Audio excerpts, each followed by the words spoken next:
Have you guys ever been so down bad after losing a ranked game that you decide to climb up a mountain just to take all your frustrations out on a tree? No. Yeah, me too, man. So unlike you and I, this menace is about to do the unthinkable after getting destroyed in his placement matches, so he decides to clap a tree to avenge his pride. However, the crazy thing is, our boy Lee Sien actually ends up finding a tree looking like Shakira, as its hips ain't lying. And just like we all expected, our boy whips out some foam to slip inside the tree, since it would be too dangerous to get any splinters on something as big as a person's battering ram. What's even crazier is the fact that the tree's opening coincides with what looks like the real deal, as if this entire thing is either alive or a perfect tree sculpted by a master artist on Pinterest. Regardless, right before Lee decides to get the super sussy show on the road, he realizes it's hard to get the banana plantation up and running when it's super cold on top of a mountain. So he decides to pop in some AirPods to listen in on westernized pieces of sussy culture. So now with him listening to a white woman and a black man doing some rice cake destroying, he decides to cosplay Old Man Skrillex as he starts going bangarang. After the beat drops, our boy goes even crazier than normal as he begins using his hands to channel his inner tens, allowing him to jet dash forward past the point of no return as his dash is stuck on cooldown. Moments later, he takes a page out of Sword Art Online as Lee starts dreaming of using augmented reality to destroy even more trees without him leaving his house, so it's super clear our boy has nothing wrong with him at all. He just happens to be a Chad gamer in love with Roblox, Minecraft, and Valorant, so he just needs a moment to relax from time to time whenever he gets pummeled by those younger and better looking than him, as nothing else beats seating up a tree.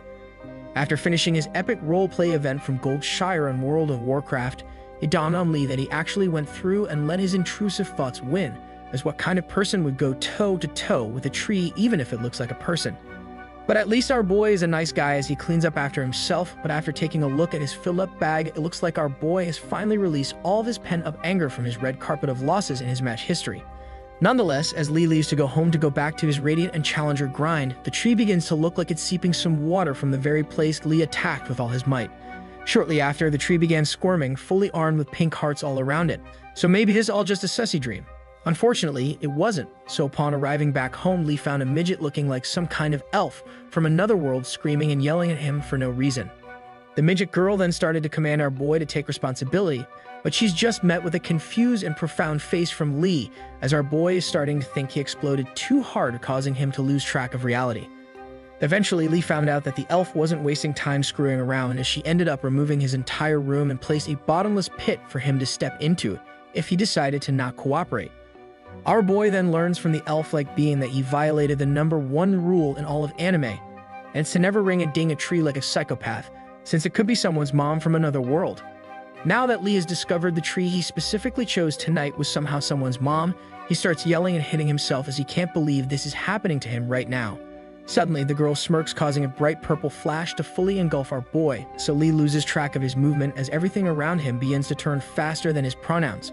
Shortly after, the world stopped spinning around, he started losing consciousness as he watched himself fall into some kind of world. Upon waking up in another world dimension, he is greeted by a game-like system congratulating him for becoming the first ever husband candidate of the stupid single tree. After making sure he isn't dreaming, he realizes he screwed up as he doesn't want to be covered by King Anime Recaps as the one boy who destroyed a tree, causing him to be reincarnated in another world. It's then revealed that there's multiple world trees around the universe and their sole purpose is to protect and nurture the planet using their roots. Unfortunately for Lee, he ended up making contact with a young world tree wanting to make Earth its home, since Earth did not have a world tree to protect and nurture it. So the problem here is that our boy smashed the only tree willing to make Earth its home, so yeah, our boy screwed up bad.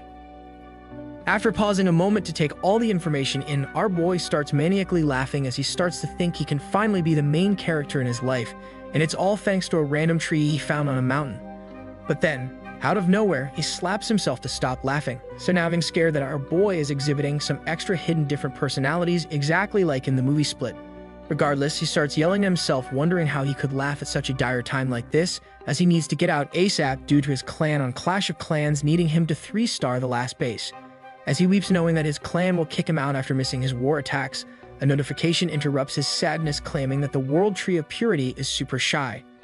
After a while, he gets super agitated that a notification keeps popping up as the World Tree of Purity is using the game system to talk to him like some kind of AI. Eventually, he gets enough of the world tree communicating with him, so he starts attacking the system notifications to the best of his abilities, whilst commanding her to bring him back to his original world. Unfortunately for Lee, the world tree claps back by refusing to send him back to Earth. Instead, she gives him a quest to make sure he's worthy of being a husband candidate, and if he fails to complete it, she warns him the penalty will be death. Upon hearing her last words, our boy decides to play ball like a true wimp, so he decides to ask what exactly must he do to complete his quest. And within a blink of an eye, Lee finds himself washing ashore an island with a humongous sand castle before him, mysteriously named the Academy. His task is now to go inside and graduate within 120 days, or else he will be fed to the neighboring tribal chieftain and turned into a very mystical and yummy soup. But if our boy is actually able to complete the mission, he will gain the quest reward of the world tree's sussy love, while also having the added benefit of being able to live on. However, we discover he wasn't actually teleported to a deserted island, but it was actually just Lee dreaming about what's about to happen to him if he fails the mission. So he snaps back to reality and begins researching the new world he's in. He then finds out that the brand new world he got teleported to is basically Earth combined with some fantasy game elements, so there's a bunch of dungeons and everyone literally looks human. Nevertheless, the world tree interrupts him again and forces him to create his character in the brand new world, as all of his stats will reflect what he looks like on the planet. As such, our boy gets super excited at the thought of allocating all his skill points, since on Earth, all he did was game and nothing else, so at least he has some gaming expertise to help guide him through. But then it turns out he must be an iron player, as bro decides to sacrifice all of his charm points so he could put more points into luck, causing the world tree to start weeping and shaking her head furiously. Against the world tree's wishes, Lee confirms his new abilities by punching the confirmation button, causing a blinding light to shine through the sky and straight into his body. He then starts getting infused with an otherworldly power as lightning begins to surge through his entire body and out into the surroundings. After being infused with lightning and the traces finally going away, he begins feeling exhausted as he starts panting like he's totally out of breath, while also feeling super heavy, exactly like if he transformed into Nico Avocado. Nonetheless, he turns back towards the world tree only to find her absolutely sobbing about his new look, as Lee has to get realized everyone else on the planet is only able to see his super ugly and overweight brand new version of himself. This doesn't bother our Chad though, so he tells the world tree not to worry, as he can just work out every day starting from tomorrow to lose all the weight he's apparently gained, as he has 120 days before the husbando exams. However, on his 13th day of constantly working out in the brand new world he lives in, he starts breaking down as he's making no progress, losing some fat, so he's basically like the artist being too lazy to draw an overweight version of himself. But he knows he can't give up now, as he wants to go back to the real world to watch his beloved Lakers win the championship again, so he's able to hype himself back up. As he continues his jog through a nearby university, he passes by two girls whom he overhears making fun of his appearance, claiming that he's even uglier than the troll ogre from Dark and Darker. As such, Lee gets riled so much that he actually turns into an ugly monkey instead. This causes him to finally lash out and start yelling at the girls, and he even goes as far as to chase them down, as we find out our boy has some anger management issues. But then, as he chases after the girls that were busy making fun of him earlier, all of his commotion and loudness alert a nearby goddess busy quenching their thirst with some Mountain Dew. Then turns out that the girl is not only beautiful, but she got some massive pyramids of Giza, and she even managed to stick an entire oven below the ship's deck that could rival Nicki Minaj. Unluckily for our boy though, she stops to look only for her to start profusely sweating at the sight of seeing the ugliest man alive. Meanwhile, back to the action, our boy is too slow and he doesn't have enough stamina to continue chasing, so he ends up picking up a rock like a true monkey, threatening them that they shouldn't make fun of ugly people, as there's nothing wrong with having low charm. Luckily, a security officer is able to apprehend our boy before he got even more rowdy, so she tells him that being loud in public spaces is strictly prohibited. As such, she warns Lee that this is the last warning she will ever give him again, so we discover that he's actually been caught doing the same thing at least 6 times in the past week. And so our boy apologizes and promises to never step foot on the park again, but the lady lets him go as she feels some pity for Lee, as life handed him a straight 0 out of 10 on the attractiveness scale. But as soon as he leaves the premises of the park, some girl walks by him and starts insulting him by calling him a dinosaur, so our boy has to try his hardest to calm down. Regardless, he decides it's time to finally amp up his workouts, as he can't even call it working out if all he does is jog around without lifting any weights. But then, just as he finishes signing up, he gets instantly rejected as the guy refuses him membership for being so unattractive that Lee has already broken the rule of never ever being disgusting or disrespectful towards other gym members. Our boy then attempts to plead for his case, telling the man he's not violating anything as he's not that ugly, but the guy claps back by handing him a mirror. Upon looking into the mirror, he transforms into Snow White, so the mirror actually instantly breaks just at the sheer sight of Lee's face, even though he can't actually see what he looks like as he can only see his previous self. Nonetheless, he heads back home only to find himself being followed by numerous TV stations as he becomes the hot topic of the planet for being the man who broke a mirror with his face. He's so ugly now, even though the artist is too lazy to show his transformation, that Breaking News decided to cover how he's the first man ever to break a mirror with his reflection. Nevertheless, he's forced to head back home feeling absolutely defeated that he can't even join a gym to pump some iron, as he knows he only has 1 month left before he has to pass the exam to make sure he's worthy of the World Tree. However, the next day he picks himself back up as this hardcore gamer knows that he just gotta have the Sigma grind set to make sure he can come out of this universe alive. Now fast forward to a month later, our boy has actually completed the impossible as he's evolved from Nico Avocado's weight bracket and joined Chris from Mr. Beast, as he successfully ends up only 99 kilograms. As such, to celebrate Lee's achievements, the World Tree helps him out as she unlocks a shop for him to use, where he can gain currency anytime he makes someone happy. But since he accidentally made the Goddess of Purity happy using his siege battering ram on Earth, he's given a boatload of money to spend. However, our boy has been playing too much gacha games like Honkai Impact, so he ends up spending it all trying to win a jackpot from a wheel. Luckily for him, he actually ends up winning something useful as he gains a mask looking like Metapod that allows him to gain an extra 2 points in attractiveness, and the longer he wears the mask, the more he becomes a Riz God Master 9000. After spending all of his points and only winning the mask with 1,000,000 water bottles, Lee shows us what's it like to have an IQ level lower than room temperature. Nonetheless, he decides to celebrate his weight loss by heading to a nearby mall with his mask equipped, hoping to buy some fresh new clothes. Unfortunately, he realizes everything is expensive AF since he pretty much blew through his initial starting cash given to him for being a new character. As Lee continues to contemplate on whether or not he should just use up the rest of his cash on some fire Roblox skins, he ends up overhearing that a famous tree from the Holy Family has showed up inside the mall. And so our boy decides to check out all the commotion surrounding the Holy Tree since he's bored of the World Tree not showing her true identity to him. Shortly after getting into position, Lee becomes mesmerized at the sight of the Holy Tree since she really do be having some honkais on her. With all eyes glued on her, she starts twirling around like a Beyblade as she knows her rice cakes keep bouncing around like it's hot off the oven. Suddenly, as our boy continues staring as he blends into the crowd, the Holy Tree actually makes eye contact with him and holds it for more than a second. Using just a single 2-second stare, our boy loses his battle in the month of November as he accidentally explodes with his chug-chug machine in full overdrive. He then falls down on his knees as his legs couldn't handle his own earthquake shaking him to his core, but our boy does not realize Miss Holy Tree has slowly made it in front of him. She then surprisingly calls him out in front of everyone, but then she tells Lee how she knows our boy has something good hiding somewhere beneath, so she starts showing off her tree bark in public. And you can say this tree really is something else, man, since it's way better than the ones on Earth. Anyways, back to the action, our boy finds himself sitting down on the top floor of the Holy Tree headquarters, utterly confused to how he got here or why he's even here in the first place. Then, with just a blink of the eye, the Holy Tree appears in front of him as if she activated her teleportation devil fruit. Regardless, as she continues staring at Lee without saying anything, she ends up procuring a smile right before she starts activating her Sussy Nation attacks. As such, she gets up and slams her desk, whilst our boy is busy sussy day dreaming of things that could happen in this very scenario he's currently in.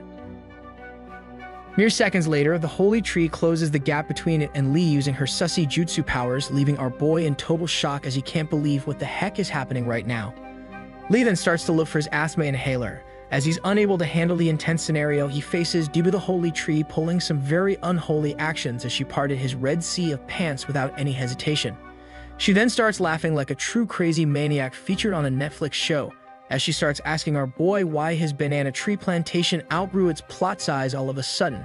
Shortly after exposing Lee for his surprising actions, the Holy Tree channels even more of its unholy powers, causing our boy to repeatedly say he's sorry as his banana tree plantation cannot be controlled once it goes crazy. Upon hearing his excuse, the Holy Tree continues its attack straight onto the defensive side of Lee's court, as he allows her to easily get to his basket. Now that she's right underneath the net, the tree asks our boy why he's being so shy, as it looks like she's ready to jump really high to dunk her basketball straight in like prime Dwight Howard. But Lee still does nothing as he's still purely stun-locked by the attacks of the Holy Tree. But let's be real, he's totally enjoying the fact that he doesn't have to do anything this time for the tree to continue on charging. Eventually, she stops cosplaying Chef Curry in his prime as she doesn't want to continue draining their basketball, so she changes the subject and simply asks our boy what his name actually is, to which Lee replies by revealing his true real name. After discovering his name, the holy tree places its hand on his back, where she softly lets our boy know that there's a lot of unique people like him in this world. However, the holy tree quickly transformed into its true demon self, so Lee learns real quick that she's actually only after some of his secret Dragon Balls that he won from the gacha earlier. Our boy originally thought it was utterly useless as the fine print clearly explained only girls are allowed to use it, but now he knows he has the upper hand as the holy tree really desires its effects. She then orders him to swiftly give it to him, but our boy hesitates as he expected her to offer huge amounts of money first in return for such a seemingly rare item. As such, Lee refuses to hand it over, so he decides to finally wake up and stand up for himself, leading to him asking the holy tree why exactly are the arboreal balls so important that she actually went through all this trouble to bring him in. And so she reveals that for tree people like her, the legendary balls are a key accelerant for growth as it transforms a baby straight into its adult form. And so that's why she's trying her hardest to make sure she's the first to get to his rare item, since she actually has some tree babies she needs to make sure grows to their full potential as part of the Royal Oak family. But then something within Lee causes him to temporarily evolve into a Chad as he turns his back to her, where he realizes the tree people come from the seed of his world tree. So technically, if he ends up marrying the world tree of purity, then he knows he could rice cake smash all the other trees, whilst they name him as the ultimate daddy of them all. Nevertheless, he gets brought back to reality as he starts sweating profusely at the thought of him actually pulling off such a Sigma male move, as it requires him to actually stand up for himself against a royal family. However, as he struggles on deciding what course of action should he choose, the holy tree interrupts him by making a snarky remark to make sure he thinks properly about it. As such, our boy decides it's time for him to no longer be a pushover like his past life on Earth, as he now has the perfect opportunity to turn his life around and change into Faker, the best pro gamer of all time. And just like his idol, he places the red buff perfectly on the table using his amazing mechanical skills, enticing the holy tree to come forward to claim her prize. However, he baits her last second by taking back the red buff before she could reach it, ordering her to wait. Our boy then activates his voice changer to make his voice deeper, claiming that he actually has 2 more at home and he's planning to reclaim all 7 Dragon Balls to summon forth the Eternal Dragon. However, the holy tree calls him stupid, telling him that he shouldn't have revealed he has 2 more, since she's going to steal them all away from him like a true savage. She then continues to make fun of him for revealing way too much information, as Lee could have just gotten away with only losing 1 arboreal ball. Regardless, her constant insults forces our boy to be so frustrated to the point where he could actually feel his face burning up from anger building up within him. Eventually, his anger subsides after realizing that the World Tree has given him a new sub-quest, where Lee learns he needs to make the Holy Tree start leaking like a broken faucet ASAP, or else face imminent death. After reading the alert, our boy instantly turns white like a ghost due to its consequence of failing, causing even the Holy Tree to be worried about Lee. Nevertheless, he knows he needs to complete the mission, so the only way to go about this is to make sure he heads to the nearest bathroom, as he won't be able to last more than a second if he doesn't do a premature explosion before taking on the quest. But right before he leaves the room, his anger management disorder activates as he can no longer take all the insults he's receiving lightly. Instead of lining it to the bathroom, he instead comes back and starts closing all the doors and locking them afterwards, as our boy has finally had enough. Now with his anger taking control, he channels his inner Sussy Beka as he picks up the tree and slams it on the desk beside them. He then squares up and starts taking over the walls of the holy tree through effective use of his battering ram, allowing him to start the procedure of intense rice cake baking. As he continues the legendary siege of the holy tree, Lee decides to take off his mask as it's getting in the way, but this helps him out as the holy tree can't believe how ugly he really is. And so the rest was history, as Lee successfully invades the plains of the holy tree, allowing Lee to absolutely take over, causing her to experience a world she's never expected. Anyways, long story short, the bike ride across the desk was so crazy that the holy tree's shoes came off just from a single impact of Lee's rocket, as it started continuously blasting off into space like Teen Rocket. In the end, our boy became exactly like his idol Saitama, but instead of becoming the new One Punch Man, he became the most legendary One Thrust Man instead. And the reason why he became so legendary to the royal tree is because she finally found out that a banana tree plantation can continue on forwards, even if the banana has been harvested once already.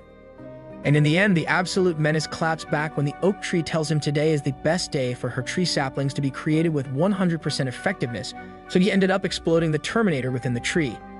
Now the crazy part to all of this is after our dude exploded on purpose, he withdrew his horse, and the horse was already ready for its second race. Shortly after showcasing the ability to instantly get ready for another match, Lee gets up and tells her that although he might have already forgiven her, his McDonald's feels differently as it's roaring to get revenge after her initial display of aggressiveness. Regardless, with Lee's sword already unsheathed and ready to do some light sparring against a tree for match 2, our boy holds nothing back and charges forward without any hesitation as he starts screaming like King Arthur with his Excalibur. Now with round 2 of the best of 5 series in the middle of its epic battle, Lee's opponent within the noble trees end up succumbing to his relentless attacks. As such, the unholy oak tree is unable to resist the truth and lets it escape as she stops pretending our boy's anime horse is the worst she's ever seen. Instead, her role in attempting to become the best Hollywood actress in the world has come to an end, since Lee was able to see and feel what she truly had in mind, so his confidence levels begin to balloon even higher. Anyways, long story short, our boy ended up placing a saddle in front of him using a tree, and in regards to round 2, Lee was the clear winner with the score ending 69-0. Nonetheless, the whole battle with the best of 5 series has led to a savage unlock within our boy's brain. So now the only thing he can think about is how awesome doing rice cake smashing with real trees in another world really is. Oh, and I totally forgot that his future wife was the one that made him do the subquest in conquering the oak tree, which is actually a really weird man if you think about it. Regardless, with the completion of the subquest, Lee has also gained another special Dragon Ball, plus an additional special feature from the Oak Tree Encyclopedia, giving him a slight bonus to his wind magic capabilities. Now that our boy has completed his first ever subquest, he puts his special mask back on, and then we discover he's super addicted to trees now, so he's going to try his hardest to get in the academy. It then dawns on him that if he's able to successfully pass the entrance exam, that not only will he win over the mother of all trees, but he will also get the chance to become Ash Ketchum as he wants to catch all them trees. Oh, and by the way guys, he's not that bad since he ended up sharing the extra Dragon Ball from his reward pile, but he kinda is since he surprisingly sticks it inside the treehouse. At least the oak tree loved the random special item entering a place the tree never expected to open up, so do what you will with that information. Nevertheless, shortly after giving away one of his rewards, he ends up leaving the entire oak tree headquarters feeling good about himself, while saying out loud that he had a tremendous and fun time even though he thought he was going to get destroyed. Instead, he came out of the headquarters feeling totally invigorated and became the man responsible for destroying trees in ways you cannot imagine. Plus, he added his first ever capture into his tree decks. So all in all, our boy had a perfect day today, so he's already ready to get home, and upon arriving, he sits down and reflects about what happened. He then got scared and sat by a window overlooking his front entrance, after he realized he just messed with an entire noble tree family, but luckily, Xiao never sent anyone to destroy him. Instead, the holy oak tree came out of her office looking absolutely flustered, but she ends up telling her head of security that no issue came up even though they heard and felt the earthquake coming from the room. Instead, the only thing she did was pass over the special arboreal ball to the head of her security, which she received from Lee. After handing it over to him without thinking, the man looks like he's about to gag from its disturbing smell, as Seong totally forgot how she got the Dragon Ball in the first place since it entered through the forbidden door. Now fast forward a couple days, Lee went back to grinding out some of skills by exercising every time he could, as he knows time is fleeting and the upcoming entrance exam is closing in very soon. Even his future wife has started to get super excited with his progress to increase his charm skill, as he's slowly and surely returning back to normal with his abs even reappearing. Eventually, our boy received a notification from the World Tree of Purity alerting him that his weight level has shifted forward to obese, which doesn't even make sense as bro got some abs. Anime be anime, I guess, so regardless, we fast forward to the day of the legendary entrance exams that will dictate whether the menace will live on or will Lee just perish for failing the exam. After arriving at the special academy, he sits down while waiting, but the dude is already shaking like mad due to nervousness, as failure is not an option. With time slowly passing, he gets even more nervous to the point he almost had a missing toilet problem, as Lee learned the exam is actually a duel between everyone else trying to join the academy. All our boy needs to do is to just beat the person next to him, and he will be good to go in this brand new world. But after finally checking out who's beside him, he realizes his opponent is going to be a girl. Now this girl isn't just a random normie, since upon inspection, Lee discovers that the pink-haired girl is actually Azalea, and she just so happens to be a successor of a very famous holy tree lineage. Nonetheless, Sussy Baka Lee stops nervously shaking as he gets enamored and distracted by another tree, since seeing her in person causes his banana tree plantation to instantly mature due to her being so pretty. However, our boy stares at Azalea for way too long to the point where she ends up noticing, causing her to call Lee out as no popular girl wants the attention of an ugly duckling. As such, our boy responds super awkwardly as playing Valorant or League of Legends all day taught him no social interaction skills, but he's able to stutter and make an excuse about how he saw her on the news. Luckily for our boy, she falls for his lame excuse, so she stops confronting him, but she goes back to staring at the wall looking absolutely bored. Eventually, she stops looking bored when an elf-like boy named Jung Sai-woo walks in and sits down. Azalea instantly shifts her gaze from the wall and instantly stares straight at the boy while looking like she caught the love bug. Of course, Lee feels disheartened and totally jealous that Jung didn't even have to do anything but sit down, and girls started falling head over heels for him. Regardless, his jealousy gets put aside as he hears an announcer call his group, so our boy swiftly changes focus as he needs to give the exam his all or he's gonna get sent to the afterlife. Shortly after entering the examination room, Lee learns that not only does he have to face off against Azalea, but he also has to deal with the Ultra Chad beside him, making him look like a dwarf. Surprisingly, Jung starts playfully insulting Azalea, but he's totally serious about destroying her in the duel. Meanwhile, our boy gets flustered as he begins feeling left out of the group. However, it turns out that Jung is actually really nice as he ends up including Lee into the group conversation by asking him how his written portion went. Jung then continued on by revealing to Lee that he's also human, and since they're both humans, he wants Lee to succeed so they could get accepted together. Unfortunately for the two humans though, both of them end up getting picked first to duel each other and are quickly told to choose between a wooden sword or a wooden staff for their weapon. The two then step up to duel each other, where Jung tells him to make sure he doesn't hold back, but right before he could say anything, his voice gets drowned out by Azalea simping for Jung. Nonetheless, both boys end up choosing the wooden sword as their weapon, but before they could even start, our bro looks like he's Kai-Cenat with his height. And within 1 second of the duel starting, Jung quickly closes the gap and swings his sword so hard that he ended up breaking Lee's sword with one blow. With Lee's sword now rendered useless, Jung continues forward looking like he's super hell-bent on destroying our boy. Luckily for Lee though, right before Jung was about to send him back to where he belongs, the instructor steps in and orders Lee to pick up his weapon as Jung violated the rule of using spells. Unfortunately for our boy though, Jung's tremendous display of power in just a few seconds has already gotten into Lee's head, so he starts contemplating if he can even win.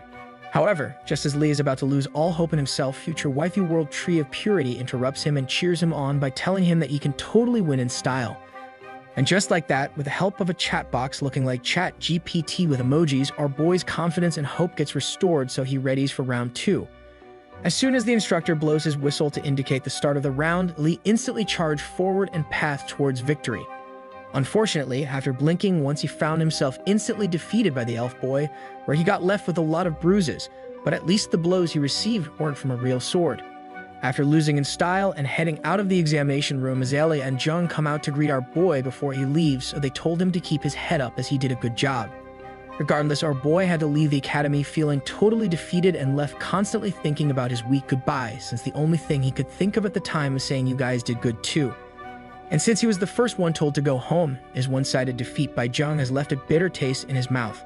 Nevertheless, after a couple hours, Lee decided to put his attractiveness plus one mask back on to figure out a way to enter the academy, as he despised others, feeling pity for him. However, the turntables turn as Lee runs into Seong, the same exact holy tree he loves to continually rice cake smash, all thanks to his mystical Dragon Balls he won from a gacha. Seong then starts to get flustered at the sight of Lee due to him sending her to Toontown last night, but we all know she's just playing hard to get, as she clearly enjoyed every sussy moment. Nonetheless, as Seong attempts to berate him for his actions the other day, our boy doesn't even budge as he realizes Seong's name tag has her title as an academy supervisor. As such, Lee decides she's going to be the key into getting back inside the academy, so he quickly activates Sussy Jutsu in a flash, quickly targeting Seong's large burrito bowl before retreating instantly, causing her to randomly make some sus sounds in front of everyone. And just like that, mission complete, as he's able to flawlessly turn on her engine, allowing for her to agree to walk with him to a more secluded area. Eventually, you can tell this is about to get super oddly interesting for our boy Lee, as Seong mysteriously opens a locked door whilst already having a face you only see in very cultured anime. After opening the door, Seong leads Lee into an empty university-sized classroom, while also asking our boy what the heck he's doing here at the academy. And like a true Chad, he doesn't beat around the bush and straight up asks if Seong would love some more arboreal balls he gave her from the other day. But before he could offer up some more mystical balls of power, Lee ends up revealing what happened earlier with his dual test at the academy. After finishing explaining his backstory, Lee gets to the point and asks if Seong would accept his bribe of arboreal balls in exchange for her help in getting him into the academy. However, Seong hesitates for a moment and thinks about the Spanish Soccer Federation tea going on right now, where she realizes that her tree people is actually as corrupt.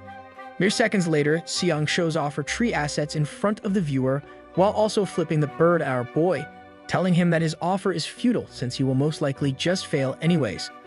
Of course, Seong's response clearly does not resonate well with Lee as he's super desperate to get back in, causing his anger management issues to pop up for a few seconds. And with his anger now in full display, Lee decides to throw in the towel and figures he might as well bring her with him to be erased from reality by sending Seong 6 feet under with a single punch. Luckily, this story ain't about One Punch Man and the legendary Saitama, so right before Lee makes contact with Seong, she ends up becoming sussy momming by asking if she could have his fiery bat instead. Our bro's anger then subsides back to power level 0, as Lee's banana tree plantation instead decides to take over in its place. Our boy is then quick to establish the contract between the two, and let's just say he's ready to erupt the volcano to make sure a holy tree is ravaged back to its foundling roots. And so cue the Sussy Nation attacking, as Mr. Steel Yo Tree decides that the contract will begin right now, inside this classroom that they didn't lock. Lee then assumes the role of a teacher as he uses his sword made up of fresh bananas to teach Seong correct manners in regards to eating any fruits. This impromptu free class also taught students to make sure to gasp for some air if something is ever blocking the esophagus, and let's just say this class lasted very long. Now, the only reason this class lasted longer than most is due to the fact that Lee ends up doing an anime cosplay class as well, where he decided to do the genius cosplay of being a jackhammer, while Seong was the concrete. In the end, the holy oak tree found itself absolutely drenched by the rain as Seong couldn't stop the storm from building up in her basement, all because of Lee. Now, the funny thing is that once the two were finished with their anime cosplay class, our boy actually became even more of a menace as he ended up tying the oak tree up on the floor. Of course, she agreed to it first, but you know what Lee did afterwards, guys? He straight up ran and left Seong to figure out how to escape by herself before an entire group of math majors showed up for class. Nevertheless, a few days after doing such a class act to Seong, our boy receives a call from an unknown number, but Lee was hesitant to pick up as he doesn't want to be called another Nigerian prince. Luckily for Lee, though, he answers the call last second, where it's revealed that Seong has somehow successfully got our boy into the prestigious L Academy. She then continues on by notifying Lee that she's coming to make sure the agreed contract is fulfilled, as she still wants the mystical arboreal balls that he offered. After getting off the phone with Seong, Lee takes off his +1 attractiveness mask and celebrates by thinking that this is one step closer to making sure he can one day meet Ice Spice in the real world again. He also starts daydreaming about being Ash Ketchum again, as he wants to make sure he captures each and every single tree into his tree encyclopedia, as clapping trees is basically his pastime now. Also, one detail I totally forgot about is how the world tree is able to see everything he does, since it's literally her world, and somehow she's totally okay with her future husband betraying her over and over again. Nonetheless, speak of the devil, our boy remembers the small caveat where if he's able to gain admission into L Academy, then he wins a small reward where the world tree promised to give him love. But so far, she's still hiding behind her ChatGPT-5 chatbox form, so she instead sends a package straight to Lee, totally not forgetting about the reward she promised. As such, Lee hurriedly opened the box that was given to him, only to disappointingly find a small tree seed within the humongous mystery box. Lee then gets super angry as he notices a pop-up appear, letting him know that the seed is somehow a result from him being sussy with the world tree, probably forgetting what he did to her in the first place to get him stuck in this world. Regardless, he ends up accepting responsibility after whining like a total beta, so Lee pulls out a flower pot out of nowhere to attempt taking care of the seed. However, right before our boy is able to place the seed in the correct hole, Seong finally arrives, so she starts banging loudly on the door, causing Lee to quickly abandon what he was doing. But since this boy is more sussy than the island boys, he totally forgets about everything upon seeing Seong, due to his bacon Big Mac slowly turning into a double bacon Big Mac with extra meat. Luckily for Seong, though, our boy doesn't transform into an anime jackhammer instantly, as Lee is able to come back to his senses after noticing that Seong actually brought some pizza with her. Unfortunately, some plot holes appear in the story as it's revealed that our boy is actually a hater of pineapple on pizza, so it's clear bro isn't cultured enough to understand how good it is. Thus, he starts crying and weeping like a wimp that does half reps whenever they bench or squat, complaining about how someone could ever put pineapple on pizza. Luckily, Sussy Tremoni orders Lee to start being a man because if he doesn't, she will take the pizza away instead and eat it all by herself. And just like that, like a true fatty unable to ever refuse food, he ends up eating the entire pizza only to thank Seong for helping him learn how good pineapple pizza really is. Now that our own Nico Avocado has joined the Pineapple on Pizza Master race gang, Lee turns his full attention back on Seong and begins blackmailing the Treed for luring him into an empty lecture hall. Of course, he's just kidding, but this seems like this is all part of his sussy master plan to probably entice her into another round of rice cake smashing at his own place. Now this guy is actually a genius as he tells Seong to grab a seat while he makes some tea, but since he removed all the chairs and couches in the room, the only place left to sit is on his own bed. As the tea heats up, so does Lee's words as he begins changing his pronouns to better make fun of Seong, getting her rice cakes absolutely destroyed the past few days. With her now totally speechless, she accidentally exposes the fact that she's actually single and she was never engaged to someone in the first place. Now that the truth has been revealed, Lee decides it's time to learn more about oak trees today, so he whips out 3 arboreal balls as part of the deal he agreed to. However, our boy isn't like most anime main characters, and not because he clapped a tree, but because he knows that if a girl comes over to your place, they want more than his arboreal balls. And just as he thought, his suspicions were correct as he calls out Seong's bluff, allowing time for Lee to activate and spam his dove fruit. However, just as I thought it was time for the chapter to elevate past level 69, Seong comes alive to smack away Lee's bean burrito and warns him to make sure he doesn't miss the plane tomorrow. This catches Lee totally by surprise as his banana plantation instantly deflates as he didn't know L Academy was located in the middle of an ocean. So now insert the anime trope where the main protagonist gets stuck on a random island. But this time our hero is here to make sure he gets better inside information on multiple types of trees. You might as well call our boy a scientist since he's about to start some deep research into some trees, and we all know his train will never stop. Anyways, fast forward to the part where Lee already meets his next door neighbor, and of course it's a girl and she's probably a tree. She then happily introduces herself and gives our boy a gift, and whilst introducing herself she bows before Lee, and it's clear her armor pants had a durability of 0. Eventually, as Bro continues talking to the mysterious new neighbor, he gets stricken by an awkward feeling that reminds him of the day he first met Seong. It was at this very moment that the girl beside him named Yusul made it clear to Lee that she's the honeysuckle tree, even though he never knew that could be such a thing. Nevertheless, as the two finish their introductions, Yusul, who acts like the most energetic person you know, quickly closes the distance and eagerly asks if she can see Lee's face. However, Lee is swiftly able to evade her advance and declines to reveal his identity, as he knows this mask is the only thing stopping from everyone puking at seeing his true face. Anyways, after meeting Yusul, our boy heads back into his room where we find out that Lee has brought along his seed with the world tree to the academy. He plans to take care of the seed all the way to its growing stage, where he also decides to name the seedling Shiba. The story continues with our boy Lee coming back to his room after meeting a brand new royal tree named Yusul, where he decides he's going to nurture a brand new tree he named Shiba. He then passes out as his first day of school is too much to handle, and what kind of nerd would study on day 1 anyways? And so the next day, he woke up early to farm on Roblox as he loves playing blocks fruits, especially after maintenance, only for him to get rudely interrupted as it's time to be placed into a class. As if it was destiny, Bro finds out that he got placed into Azale's class, so you already know Lee is scheming profusely just so he can conquer another royal tree to put into his tree decks. Furthermore, he also finds out that there's another bombshell that has appeared into his class, so it's time for everyone to already buckle their seatbelts. Regardless, Lee is super excited to head to class, but him being a sussy baka, his own tree has already activated rock hard due to his fantasies overtaking him. But then the sussy turntables turn already, as it's revealed that his teacher for the next 4 years is going to be none other than Seong herself. Unfortunately for our boy though, his banana tree simmers down instantly after he realized he got ganked by his super cute yet annoying next door neighbor, Yusil. And without class being in session for more than 5 minutes, Bro's head is about to explode as Gyuzil keeps talking non-stop like that one super extroverted friend.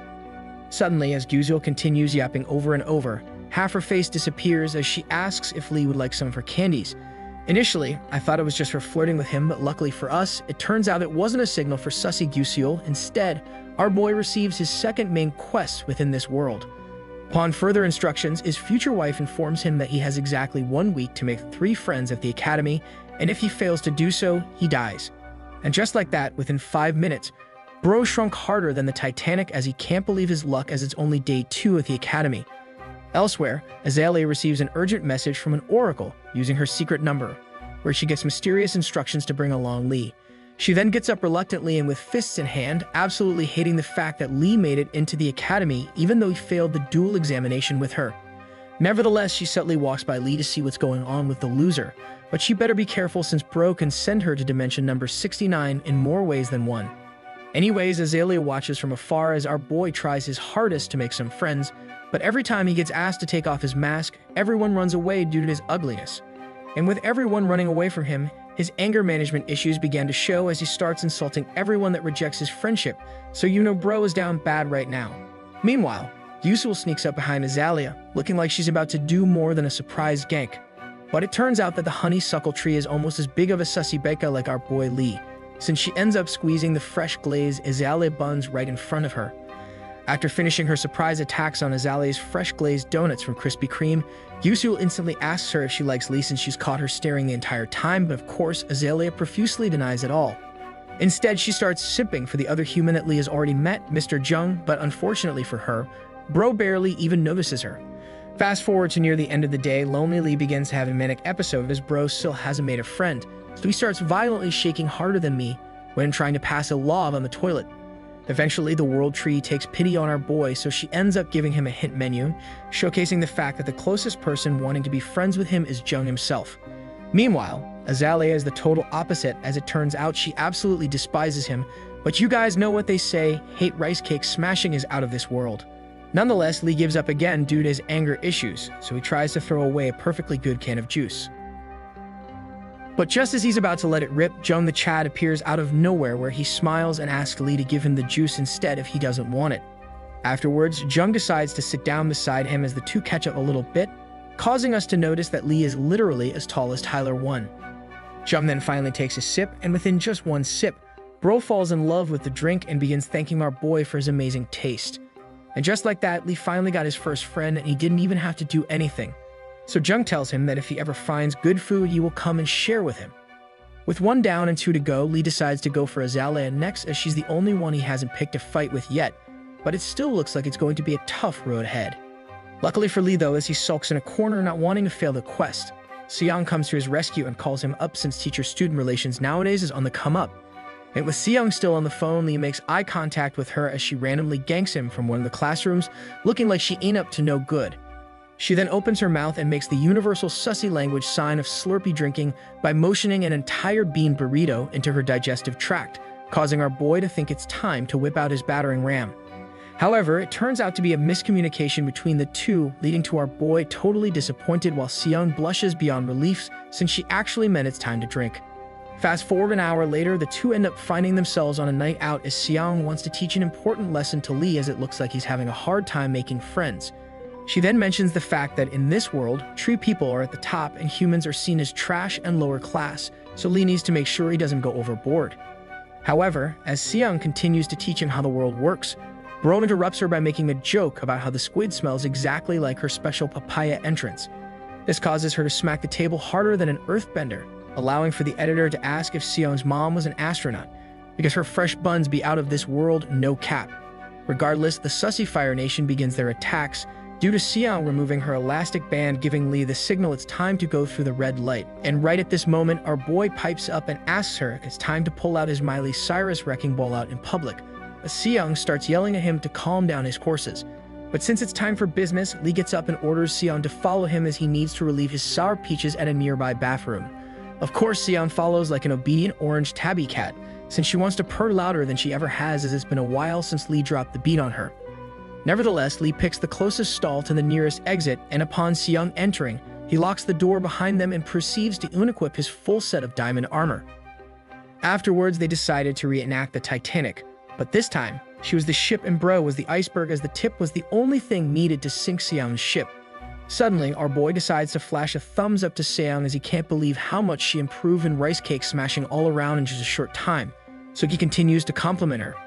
After showering the tree with unlimited compliments, Lee decides to close the gap even more so he could bring in his attack helicopter to make sure all trees are satisfied within this compound. And so the rest was history once again, due to Lee barging straight into the city of Seong over and over, unopposed as the gates were wide open for him to enter like a king. But then, just as I baited the editor into thinking it was all over, Lee says otherwise, so he brings the entire ordeal an entire notch up by unlocking the door. And like a true Mega Sussy Baka never seen before, our boy continues his body-bending jutsu he learned from Pervy Sage. But this time, Seong was out in the open. Now, one thing to note, I do feel bad for Seong since she's touching the ground, and we all know how bad the men bathrooms are, and let's just say bleach isn't enough to clean up. In the end, their duel was so crazy that a random magical acorn appeared as a result of Seong reaching the climax of the mountain. And if it's ever consumed, Lee's wind magic will get a huge boost. But you know what? Our boy is a total menace as bro looked at it for just 1 second, and then he ate it up, straight from the underground. Nevertheless, with the night ending after a nice round of perfectly friendly dueling, the two head home while Lee starts making fun of Seong for actually barking. Elsewhere, Azalea is busy shoving her face into her pillow as the Oracle repeats their orders to bring forth Lee among the admitted students. Fast forward the next morning, we get greeted by the sight of the orange-haired girl, or is it yellow, or maybe both?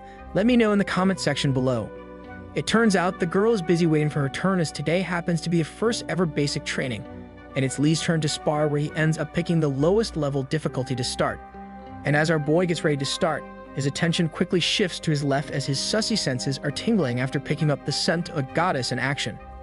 After taking a closer look and with Lee enamored by the new girl, he continues to stare, and who could blame him as the girl got larger Honkai star rails than everyone else so far. We then learn that her name is Suyu, and her name is derived from the Japanese Cornelian cherry, as she does got some of the best cherries around. Anyways, at first glance, it looks like Suyu is a master swordsman like my girl Asuna, since she can easily glide through the air and destroy anything in her path with just one blow. And as Suyu destroys everything in her path without even dropping a sweat, Lee decides to ask the training bot instructor what level her difficulty is, and it turns out she's at max difficulty. Not wanting to be outdone, and more so wanting to show off, our boy decides to think with his banana tree, so he tells the wooden bot to raise his difficulty to max. Coincidentally, Sue finishes right in time to watch Lee start his training, and much to my surprise, bro didn't get knocked out within the first 2 seconds. She then starts blushing as she continues to watch, and much to everyone's amazement, somehow Lee has turned into a swordsman Chad, even though bro got beat into a pulp during dual examinations. He's even able to finish the level 5 difficulty within a minute as Lee deals a final blow, causing the wooden bot to break. The bot then begins to utter the words, training over due to our boy actually dealing excessive damage to it, making it seem like it's totally broken.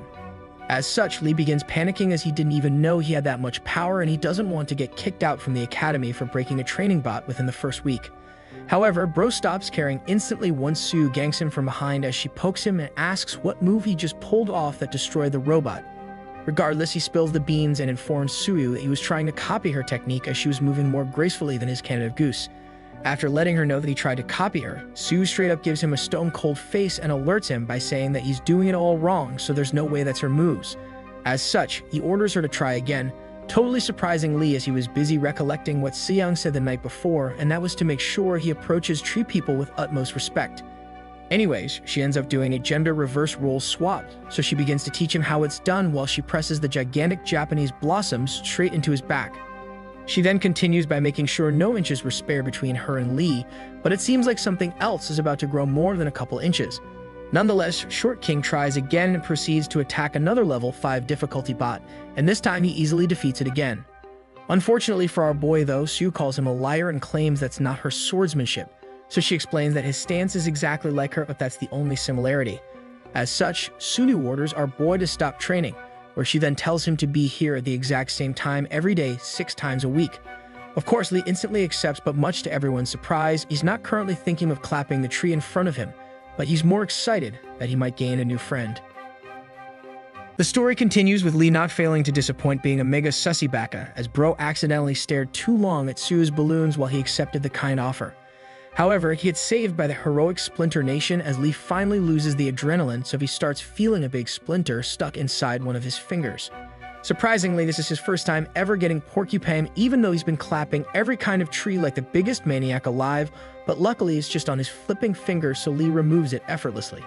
But then the sussy turntables turn out of nowhere, as Sue quickly closes the gap between the finger and her esophagus, where Sue begins to help our boy out in the most totally normal way possible.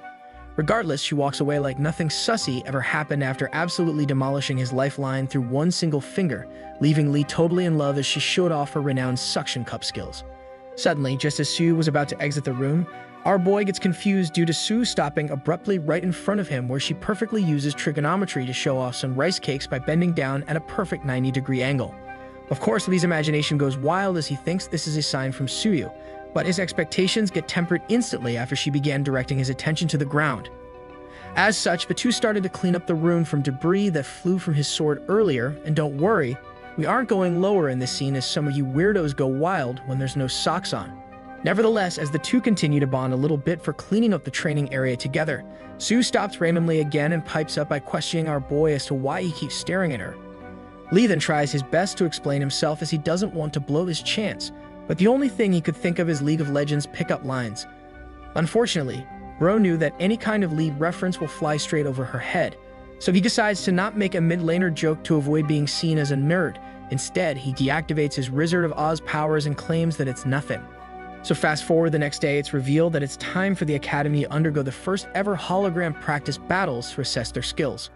Furthermore, Lee learns from the instructor that everyone will be evaluated thoroughly, but this time, the battles will be conducted in groups. As such, everyone quickly formed into groups of threes, but Lee failed to find a group instantly as no one wanted to carry him to Challenger. Luckily for him though, he gets saved by the bell as his first and only friend Jung invites Lee to join him and Azalea as they still have one spot, much to the dismay of the unconquered pink tree. Initially, Azalea was vehemently opposed to the idea, but she's a simp for Jung and she's also under the control of the Oracle, so she wasn't able to block our boy from joining. Nonetheless, with the three now forming a group, the instructor hands out 3 cards allowing the 3 to find each other if they ever get lost in the dungeon. And the way it works is pretty easy. All you have to do is rip the card in half and your group members will get notified of your location. But it's a one-time use only. Mere moments later, all students were given the chance to pick between a real sword or staff to equip themselves with, so their group ended up with 2 swordsmen in Jung and Lee and 1 sorceress in the form of Azalea.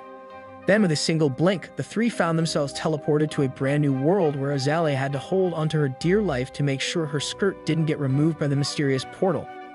Upon landing within the brand new world, our boy coincidentally lands underneath Azalea, allowing for Lee to be able to stare right into the unprotected region Azalea uses whenever she heads to the bathroom. However, just as Azalea was about to teach Lee a lesson to never join the dark, sussy side of the Fire Nation, all 3 get interrupted by a fierce growl from behind. It was at this very moment our boy knew he screwed up as he let his guard down in exchange for his banana tree to be branded Mr. Peeping Tom. But upon closer inspection, Lee realizes the intense growl he heard from behind came from a cute little wolf, causing him to be utterly confused. Eventually, our boy realized that it's still a training exercise, so this must be the reason why they look super cute, allowing Lee to muster up some courage to fight back at the monsters surrounding his group. Unfortunately for Lee though, he tries to stomp his way through the opponent, but he gets sent flying back as it turns out the cute little pup had a secret Smurf hiding within it. Nevertheless, Azalea comes to his rescue, but she gets annoyed when Lee accidentally smashes right into her fresh glazed buns, causing her to think bro really is a supreme sussy baka. But with no time to waste, Azalea doesn't send our boy to the sussy dimension. Instead, she begins summoning her powers as Azalea is still part of the royal tree line. A few seconds later, it's finally revealed that Azalea has the powers of an elementalist, allowing her to conjure up spirits, including birds, while also having the ability to control the elements. Thus, she starts destroying every monster in front of their group like a true powerful wizard, leaving Jung and Lee to witness her true power, but somehow, Azalea's balloons grew larger as well. Not wanting to be solely outdone by his peers, our boy joined in as well, so Lee began to channel his inner Kirito powers as he wants to make his sword art online idol proud with his swordsmanship. With a much improved Lee in action, Azalea finishes destroying the monsters on her side, but she started to watch Lee in awe, as Bro can actually hold his ground now, leaving her to think Lee definitely improved. While watching, Azalea begins to get flustered as she starts to gush about the fact that Lee might actually be able to help her out, so it looks like the pink tree might want to join Lee's tree decks sometime soon. Regardless, as Azalea continues to think about what the Oracle has told her a week ago, she loses her focus, allowing the monster to gank her from behind. However, our boy is able to save her in the nick of time, but let's just say Lee took every advantage of being able to hold Azalea in more ways than one. Eventually, with Azalea still stunned at the fact that she just got saved by lowly Lee, she finally realizes that Bro is straight up squeezing some pink rice cakes. As such, Azalea transforms into the Red Nation as she can't believe Lee had the gall to do such a thing. So she starts yelling at him to let go and threatens Lee she's about to make sure he becomes one-armed man instead. And so our boy finally lets go of his target, but he starts making an excuse that it was all the fault of aim assist as he's on controller right now. Regardless, with everyone now safe again, Azalea gets back up on her feet where she actually takes the time to thank Lee, but she asks our boy why he even helped her. But the first thing out of Lee's mouth is true to his core, so he replies by truthfully claiming it's because he thinks she's pretty. Lee then panics after he uttered the words pretty, as he didn't expect to randomly blurt out what he was thinking in his head. He then tries to take back what he said, but Azalea says nothing while she grips her staff hard, so we already know girl is falling in love with his accidental riz. Eventually, Azalea snaps back to reality looking like she's absolutely frustrated with him, but she just mumbles, "Oh sure," and continues on her way while Lee continues to think he's totally screwed. As such, our boy decides to leave her vicinity as he wants no beef with the pink tree unlike the Liver King, but he picks up her card and decides to keep it to commemorate becoming 18. Meanwhile, with Lee having his back turned on Azalea, she begins to show her true colors by hitting herself as she can't help herself but smile and get flustered with Lee around. And now the trap is set for Azalea's heart, and all our boy had to do was unleash his truthful riz thanks to his behemoth down under making sure he doesn't think too hard. With the dungeon raid now over, we fast forward to later on the day where Lee runs into both Jung and Azalea on their breaks, so he ends up joining them. Upon sitting down to join in on their conversation, Lee learns how Jung became a husband candidate to the World Tree as Jung claims that one day randomly, a hologram appeared and told him to become a husband. Azalea then continued to pester Jung more information about the World Tree, causing him to make an excuse to disappear for a moment, leaving Mr. Treecatcher alone with the pink one. Unfortunately for our boy, Azalea attempts to ignore him, so Lee is forced to make some awkward small talk due to him still needing 2 more friends to make sure he doesn't fail his main quest. Regrettably, all his attempts to make Azalea more friendly fail, as she just replies with yes or no questions, giving him bad flashbacks to when boys try to talk to their uninterested crush. But Lee is a smart man, so he ends up changing topics to Jung as he knows Azalea is still simping for him. So Lee brings up the fact that Jung loves pine drinks. Success, it works, but this time Azalea only replies with 2 words instead, so he decides to leave when Jung came back later. And as Lee walks back home to his dorm, he checks on his quest progress and finds that he's continued rising up Jung's favorability level. But then, upon closer look, our boy realizes that Azalea's favorability level went up as well, but he gets confused as every time he runs into her, she keeps giving him the meanest of looks, so it doesn't even make sense. As such, bro decides he's just going to be a hopeless romantic as he can never understand a woman's true feelings, other than when he starts ramming like Bangarang. Suddenly, as Lee contemplates life in this brand new world, he gets ganked by Gyusil, but this time her appearance is totally off, as she actually looks like a different person that Lee would totally love to put into his tree decks. Luckily for him, Gyusil asks if she can tag along back to their dorms, so Lee accepts as he knows Gyusil is on good terms with Azalea, so she might be his way in. And as the two walk home together, Gyusil randomly activates some Sussy Nation powers in public by whipping out some chocolate and asking if our boy would like some, but she places it right on top of some watermelons where the chocolates spell out huge. Now this is the part that confirmed my suspicions of Gyusil being the most sussy one of them all, as she gives him the chocolate E, but it was all a trap, as the chocolates now spell out hug, so she tries to gank him with one. But right before our boy felt the relief of Gyusil's pillows, she laughs it off and claims it was all just a joke, leaving Lee a bit disappointed as he can't believe his heart was racing. Nevertheless, Lee shrugs it all off like nothing ever happened and continued heading home towards their dorm with Gyusil still hanging around. Eventually, it finally dawns on Lee that Gyusil totally could be his friend, so he stops and asks her if she considers him as one. Of course, she happily replies by claiming the fact that she considered him as her first friend she made upon arriving at the academy, so she thought it was absolutely clear they were close. Now, with the obvious revelation that Gyusil thinks of him as a friend, Lee bids goodbye to her as they arrive on campus, where Lee breathes a sigh of relief as he only needs one other friend now to complete the quest. As such, he decides to take a peek at his quest progress menu once again, only for him to be confused as Gyusil has not appeared on his list, so our boy just assumes it's a bug. However, as the honeysuckle tree continues walking away, she looks back by subtly peeking around her shoulder and laughs at Lee, totally looking super sus as if she's up to no good. Fast forward the next day back at school, Lee heads to his locker to grab some books, but then he got a genius idea after staring into Azalea's locker. Lee then remembered what Gyusil said about Azalea loving chocolates, so he decided to place some chocolates in her locker and hid in a corner until she arrived. Jung then starts teasing her about the fact that some guy must be in love with her, but Azalea attempts her hardest to now show some affection, as she can't figure out who must be the culprit. Mere seconds later, our boy decides to gank her from behind by saying good morning, causing Azalea to freak out as she's slowly piecing two and two together, hoping profusely that the chocolates weren't from Lee. Now totally flustered, she's forced to turn around where she asks for the soft tone if Lee's the one that placed chocolates in her locker, but Lee just denies it all. Bro then walks away in absolute bliss, totally happy about his actions, so he starts repeating to himself why every woman fall in love with him. Mission success as Lee is unknowingly sliding deeper and deeper into her heart, and soon he will be super deep into the pink, never discovered before tree roots of Azalea. Regardless, as she freaks out on how to handle her emotions, John ganks her from behind and starts teasing her about how Lee must really like her, but she just denies it and vehemently opposes the idea. Unfortunately for her though, as she continues to deny everything, rumors start to spread that someone out there must really like her, but who can really blame them? With her now being the center of attention before class starts, she ends up having a flashback to the time Lee risked his life to save her and her giant pristine personalities. Nonetheless, after snapping back to reality, we discover that our boy is totally in now with Azalea since she begins to uncontrollably blush, looking like she's about to rip out a loud ooh-woo.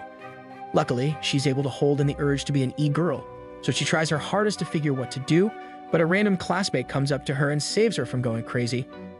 To Azalea's surprise, it's Sussy Yusul who came to her rescue, only for her to be disappointed after figuring out that she's the reason Lee has been giving her the perfect gifts. However, we also discover that Gusul's big mouth is not just good for one thing, but it's also great for hyping up Lee as she tries her hardest to be a best wingman. And so Gusul's attempts in helping our boy get his jumbo hot dog straight inside Azalea's wormhole seem to actually work, as she keeps having flashbacks to all the great things Chad Lee has done for her up to this point. Regardless of her feelings though, she looks back at the second gift of chocolates, looking like she's about to regret her future actions, but remembers one crucial thing still at the back of her mind. The whole reason she's here is because she's still on a mission sent by a mysterious bearded man with an ominous scarlet necklace, who's now commanded her to bring Lee with her. After remembering her true mission, she readies her plump homemade sesame seed buns and proceeds to gank Lee, where she asks our boy if he has time for the both of them to talk privately. Of course, Lee is quick to agree since Bro still needs friends for his quest to avoid getting a visit from the Grim Reaper. Nevertheless, Lee freaks out as Azalea decides to confront him for not making it clear that the gifts came from him, so he starts thinking about alternative ways to gain more friendship points.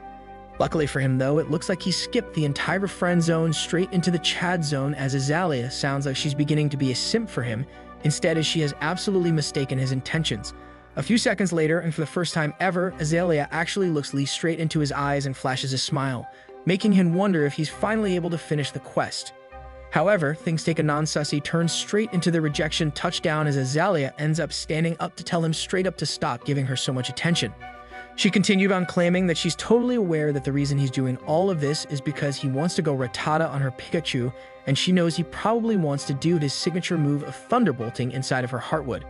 Lee then tries to explain himself but fails to do so as Azalea continues on and ends up telling a sob story of her past.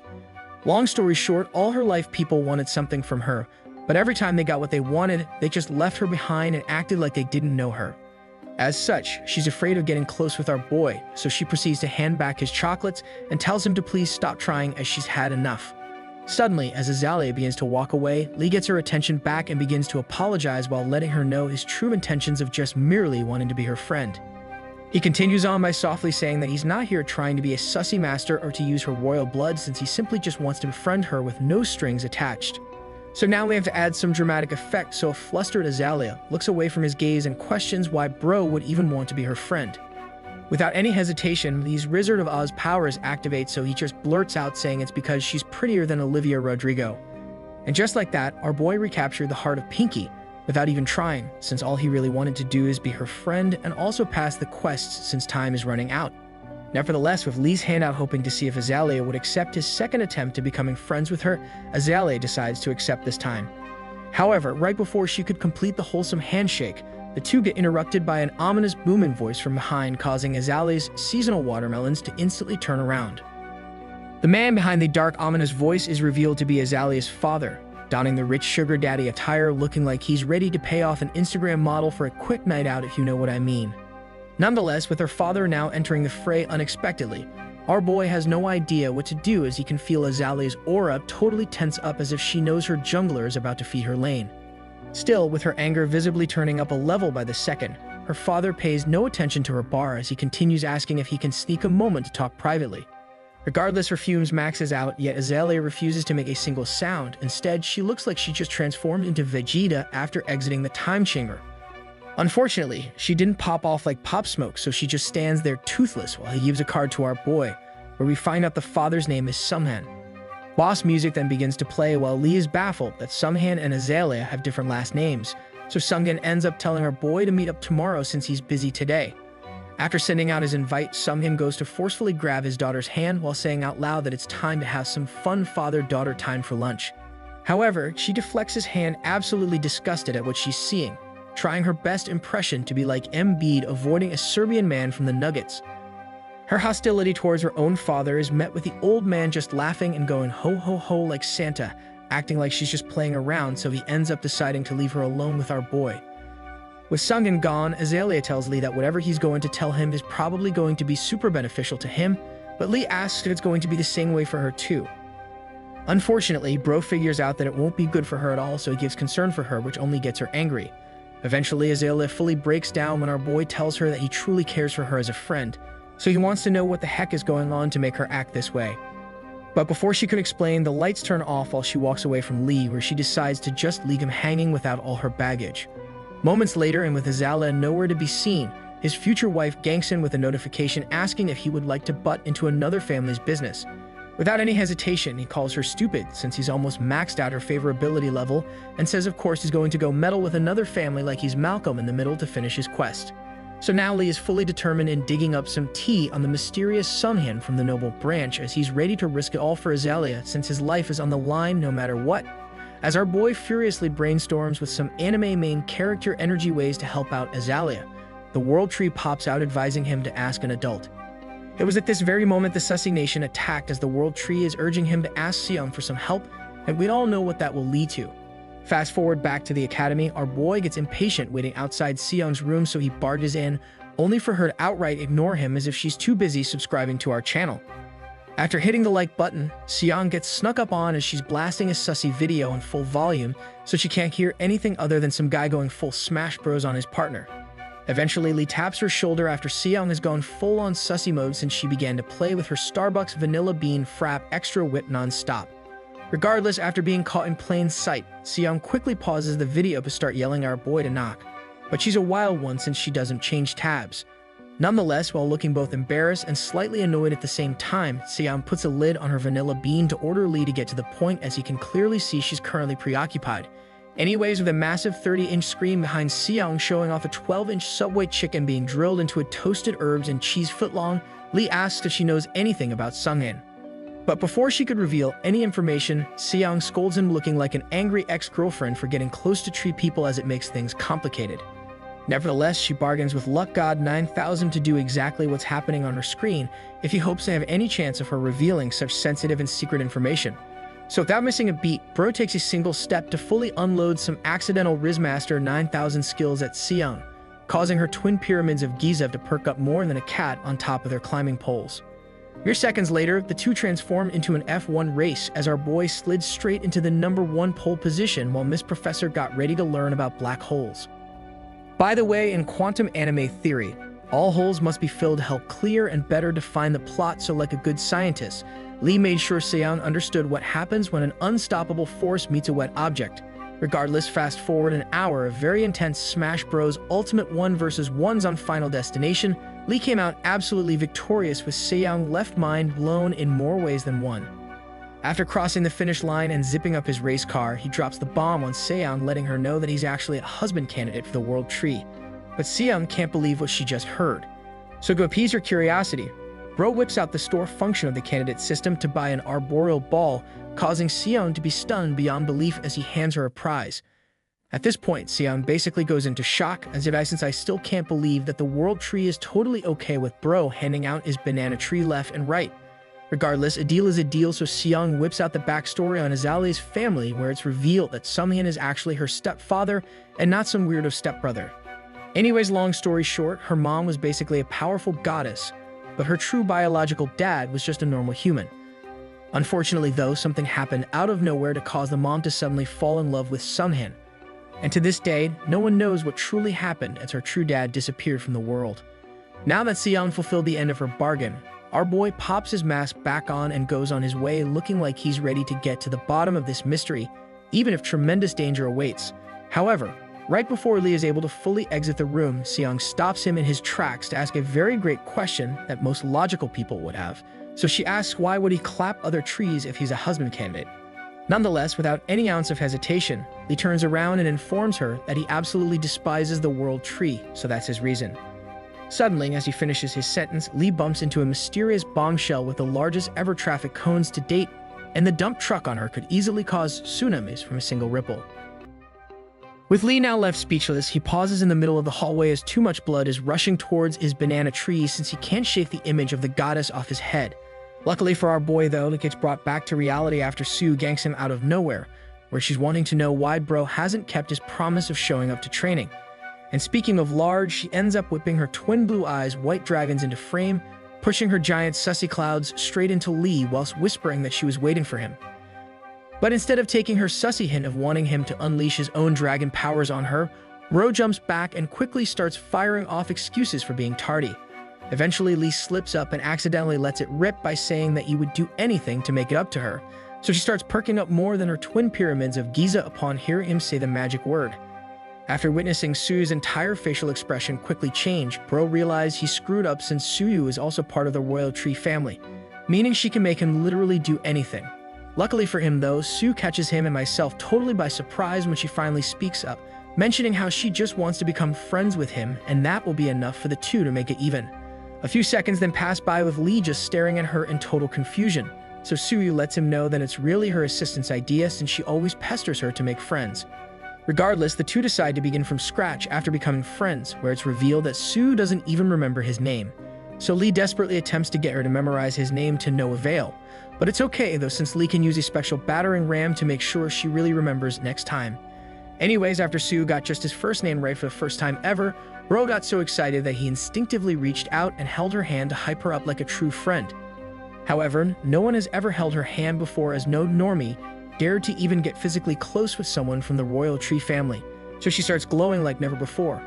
After holding hands for a few more seconds, the aloof Suyu pulls away as she starts feeling something weird tingling in her heart, but Lee tells her it's totally normal. With Lee reassuring her that all her new feelings she's discovering is totally normal, she ends up ordering our boy to show up every morning since she wants to do it with him. Now clearly these two are having some kind of misunderstanding, as Lee has no idea about what she just meant about wanting to do whatever with him, but he doesn't mind and happily waves goodbye knowing he's one step closer to finishing his quest. Elsewhere, the mysterious dump truck of a goddess more endowed than Harvard University has ganked Seong, alerting her that she's only dropping by since her mission is nearby, but she wants to know if there's anyone at the academy that could be of use to her. She then leaves with her assets clapping together like drums of war in a full-on sussy body suit after hearing Seong say that she will let her know as soon as possible if she ever finds anybody suitable. Fast forward the next morning, we discover that Lee has decided to meet up with Azalea's step Zaddy, but the first thing he does is urge Lee to hop into his car to change their scenery. Now me personally, I ain't stepping into some random step Zaddy's car that I have never ever met before, but our boy is totally built different, so he agrees. Cue some ominous music as Mr. Sungin quickly cuts to the chase and tells Lee that tree people and humans are both just living beings in the end, so there's no need to treat them differently. Sungin then redirects their conversation towards the world tree, asking questions over and over again about how much Lee knows about the world tree. However, Lee decides to honestly answer all of his questions to the best of his abilities without giving away too much, but Lee ends the entire job-like interview by mentioning that he absolutely despises the world tree. And just like that, Sungin begins to show his true colors after thinking he's found a new ally, but jokes on him, Lee only meant that he loves to hate smash world trees. Regardless, shortly after finding something the two have in common, Sungin's car abruptly drifts into a hidden alley, where Lee gets out looking like he's thinking about how he's seen this in so many anime scenes, but usually it ends up really bad for the first one out. But bro is on full chill mode, so he just goes along with everything and proceeds to follow the sussy boss man straight into a super dark building with no lights on, so hopefully Lee isn't about to be part of a brand new Netflix documentary featuring his disappearance. Mere seconds later, hooded men in full black outfits start passing by, but luckily nothing happens, as they pay him no attention. Eventually, Lee finds himself sitting in front of Sungin, who's busy apologizing about his shabby makeshift office, but it has to make do for now, so he drops the bomb and reveals the fact that an oracle has arrived. Sunghyun then happily mentions that the Oracle apparently wants him to bring Lee to her, which ends up confusing our boy as he doesn't really know what or who the Oracle is. After a quick moment of silence as Lee attempts to figure out what the heck is going on, Sunghyun grins like that one sussy friend that your uncle brought to meet you, saying that you'll understand soon enough. The lights then start to flicker and dim, making Lee scramble to contact the World Tree, only to find out his access is restricted here, so he's forced to sit while stuck watching Sunghyun's face disappear, so he asks Lee to join them. But the crazy boss man gets up from his couch looking like his willy is getting wonkud, totally ecstatic that he might be able to convince a World Tree husband candidate to join forces with him. To make his offer more enticing, Sunghyun decides to unlock a nearby locked chest, telling Lee that he can have anything he wants in the world, money, power, and even his daughter Azalea if he wishes. Upon hearing Sunghyun mention Azalea, bro gets up totally pumped, but I can't tell if he's super happy or angry since his Italian salami is already enlarging. Turns out, I wasn't the only one that was confused, since Sunghyun ends up taking his reaction as a positive note, so Sunghyun explains that this small ball is the key to taking over a tree person. The evil man clarifies that this single item can make a tree person, including Azalea, uncontrollably want them and to basically fall heads over heels for them forever. However, even with his thoughts getting invaded by the entire Sussy Fire Nation from all directions, he snaps out of it and bluntly asks Sunghyun if he did the same to Azalea's mom, to which he admits. Nevertheless, Sunghyun apparently can't properly read the room as Lee now looks like he's about to unleash his Rock Lee's final 8 gate, so he ends up mentioning how he shouldn't worry about Azalea, as her tree has never been deflowered by another person before. The madman even brings up how he baited Azalea to fully trust him and proceeds to make fun of her, making Lee even more furious as his power level begins to skyrocket past 9,000. Nevertheless, Sunghyun continues on his mission to recruit Lee while absolutely missing all the negative signals our bro is giving off, so he still decides to finally stretch out his hand to seal the deal. We then time skip 69 minutes later, where we discover that Rock Lee lost to the pervy sage since Lee shook Sunghyun's hand and accepted the deal to join his Sussy gang. Upon accepting the initiation to join Delta Gamma Sussy, Sunghyun is overly thrilled, so he ends up revealing to Lee that he's planning to attack the academy in exactly 2 days. This is going to be his first part of the plan to ultimately wage war against the World Tree, so he can put an end to all tree people. So he summons a dark magician to help propel his plan. The dark magician then ganks the two out of nowhere, bringing along a mysterious ball and a golden sword as a gift for Lee. With magical ball and the golden short sword now in hand, Sunghyun prepares Lee for his first ever mission, to which he must use the magical ball as it will allow him to teleport Azalea to where the holder is. Luckily for Lee, though, he doesn't have to do it now, so a gleeful Sunghyun allows him to go on about his business today. So our bro leaves the Sussy basement to think, allowing him to decide that he's just going to fake being his ally for now. However, Lee is having an internal crisis as he's having a hard time resisting the urge to actually join up with Sunghyun, so he could make Azalea his personal milk pumper. But after hiding in a corner and taking a quick Sussy break by himself, he pulls off a big brain move with exploding his milk machine, allowing him to reach a sage-like clarity that he uses to stay loyal to the World Tree. Shortly after ascending into a godlike mode of clarity, Lee quickly rushes to meet up with Seong to inform of her of everything that happened. Unfortunately for Lee, though, Seong gets furious after learning that Lee is planning to deal with the bad guys himself, so she scolds him and urges him to not come to the academy that day. But Lee is too stubborn to listen, so Seong instantly bursts into her Gear 5 mode, yelling at Lee that he can actually perish during that day like my weak-old banana bread since he's still new to this world. Regardless, Lee is determined to help fight off the intruders, so Seong activates her Gear 5 Shadow Fiend techniques to give a taste of this noob of real true power within this world. Much to Seong's surprise, though, Lee is able to dodge a couple of her normal attacks with ease, making our bro look like a true fighter. However, Seong starts to laugh maniacally as she ramps up her attack speed by the second, so she mocks him by saying that he better be ready for the role swap if he loses this duel, since she will be the one that's going to be assaulting his banana hole later. After toying enough times with Lee, Seong decides it's time for her to start unleashing some real attacks, so she targets our boy and whips out some sick airbending skills. With wind magic now in play during their duel, Lee is unable to dodge, so he gets sent flying back to ground zero, with just one single hit from Seong, who looks like she's busy cosplaying Cloud from Final Fantasy. Bro then passes out from the direct hit, so Seong swaps back to her normal form to watch over and take care of him as he catches some well-needed Zs. Of course, after waking up, the first words out of his mouth is him asking when she's planning to destroy him with her Sussy tree roots, since she promised to do so if he lost. Luckily for him, though, Seong backtracks since she isn't really into cosplaying a purple octopus that fills all the open holes they can find, so she would rather have him to go back to the usual forceful play of golf in all 18 of her holes. Fast forward to the next day, Bro decides to double dip on some tree action, so he shows up to training with Suyu for the first time in ages after realizing he's pretty powerless.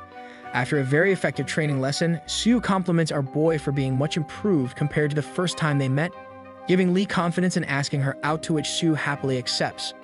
Unfortunately for her, she didn't realize that him asking her out meant they were just going to grab some good old Korean chicken and beer, since she totally thought Bro meant something else super sussy. Regardless, since she's from a super rich and powerful family, Lee discovers that this girl doesn't even know how to eat chicken, but she ends up devouring everything on the table whilst looking like she's in love. Suyu, with a deadpan face, then mentions that although all the food tastes quite different compared to the ones she usually has at home, she doesn't mind it too much since she's spending time with our boy. Regardless, Lee misses all the hints from Suyu again that she clearly wants his cannon to directly hit the hull of her ship, so he instead takes the opportunity to ask her for a favor. The two leave the restaurant upon Suyu agreeing to help him with his mysterious favor, and the only thing that's been revealed so far is that this favor will put her in danger, to which she doesn't really mind. Nonetheless, before the two wave their goodbyes for the night, Suyu advises him to warn Azalea in advance, but Lee hasn't had the courage yet to fill her in. As such, night falls upon the city, where Lee is unable to sleep as the day of reckoning has come knocking on his door. In the morning, Lee visits Seon's office to get one last pump going before he might actually perish in this world, but it's too late since Seon has to attend the fated assembly. Nevertheless, with Lee on his mission to save the world, Seon parts him with one last gift, but it's not her phone number. Instead, it's someone else's that can play hero if anything goes haywire, like in Helldivers 2. So without being able to unleash his hidden jutsu powers hiding behind his pants, he leaves the room, but Seon gets worried as she doesn't want him to blow up like my toilet. Regardless, Lee tells her not to worry as he's been practicing a lot of 1 vs 1s on Brawlhalla, so he's for sure coming back alive. Fast forward to inside the assembly, the Final Fantasy Reckoning has started causing students to wonder what the heck is going on, as random loud noises kept popping out left and right like my popping swing. Eventually, everyone gets super worried, including Azalea, so Lee calls up the random number only to find out that it's a girl, and they are already too busy fighting off the invader Zims. So with no one else to rely on, he realizes he's the only one to lock in duelists, so it's up to him now to protect this side. At the same time, reality is setting in more quickly for Azalea, as she knows that this is all part of Sungmin's plan, unable to believe he's actually going through with it. Mere seconds later, one of the normie teachers with no powers comes bursting through the main doors, yelling at all the students to evacuate as the situation outside has become dire, just like when I hit up Taco Bell at lunch. As such, all the students began running out like a bunch of headless chickens, looking like each one just heard that there's a free unlimited food buffet next door. However, Azalea refuses to budge from her seat since she wants to clap them herself, so Lee shows up, but all she does is activate her Angry Bird's face since she thought he joined hands with the Sith. Now unable to fathom that Lee would actually go toe-to-toe against Sungmin, she begins crying as she thinks Bro is pulling a double agent move so he can secretly capture her, all according to Sungmin's plan. Nevertheless, time is running out as the same teacher that tried to get them to leave ends up getting ganked by a couple men looking like they're cosplaying Jawas from The Mandalorian. With the teacher now easily dispatched of, we discover that outside their classroom, more hooded people have begun springing up like a bunch of bunnies reproducing, so it's all chaos outside with sirens blaring over level 9000. At the same time, other normie teachers looking exactly like the other one try their best to stop the invaders, but without any tree powers, they are basically no match. Back inside the classroom of Lee, the masked men approach our boy, but they call him Apostle Lee and inform him that he can now proceed to a safe place they procured, and asks if he still has the crystal ball given to him the other day. Now speaking of balls, Bro whips it out like a Dragon Ball ready to summon the dragon Shenron to show the sussy bakers, but we all know he's got a different hidden dragon, if you know what I mean. Anyways, upon hearing the entire conversation unfold and seeing that Lee actually kept the Dragon Ball Z, Azalea has now sunk into a deep sadness, busy thinking that Lee actually betrayed her by joining the evil side.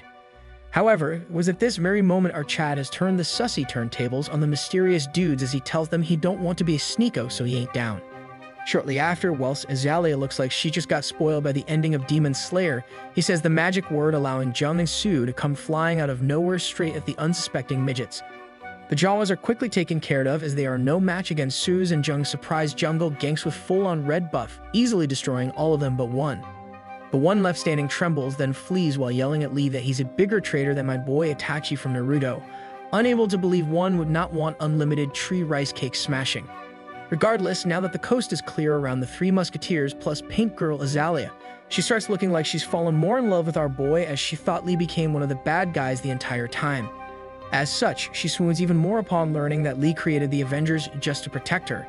So in the end, she starts crying as no guy ever showed her this much kindness. Nevertheless, Sue tries her best to comfort her, but Sue already forgot her name already, so she calls her Pinky and urges her to move. The bad guys will hear about Lee's betrayal very soon.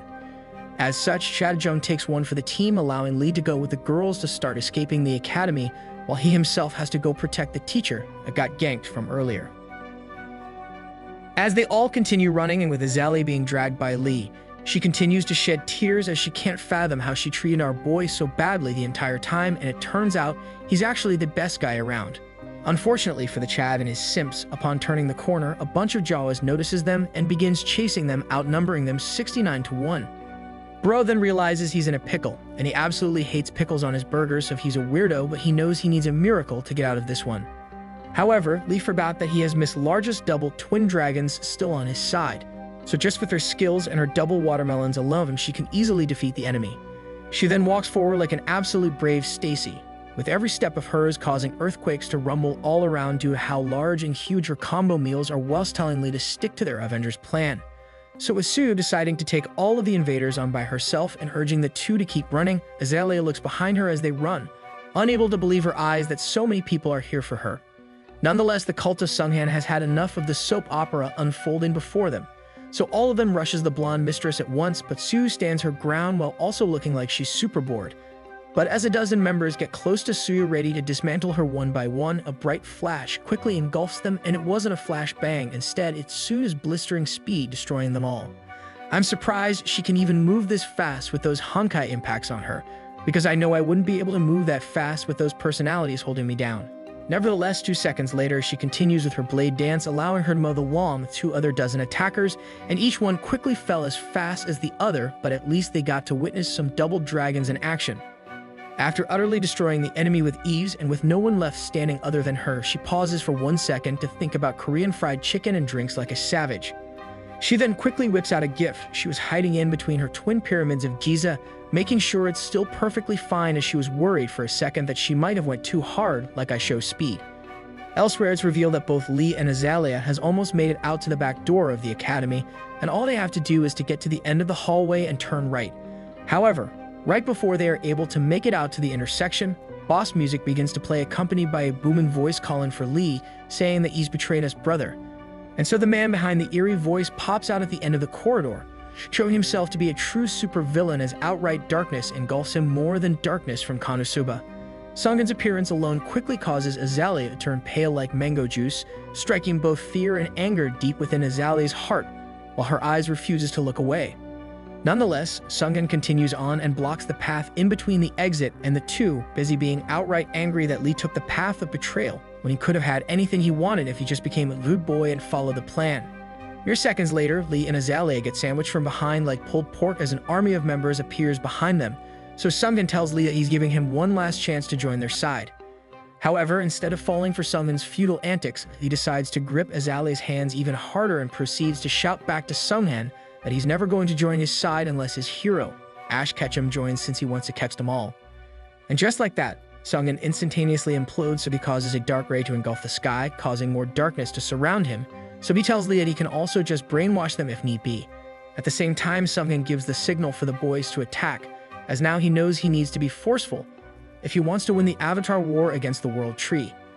However, after binge-watching the new Avatar: The Last Airbender show on Netflix, Azalea realizes that she too can call upon her airbending powers, so this time she can be the one to step up to save Lee. And so Azalea starts sending out aggressive air warbirds, while following it up with a combo of air magic to stop the oncoming Jawas from reaching Lee, catching everyone by total surprise as no one thought she had it in within her. Nevertheless, she continues to power up like she just came out of the time chamber with a power level over 9,000, causing total destruction upon those currently trying to oppose her and Lee.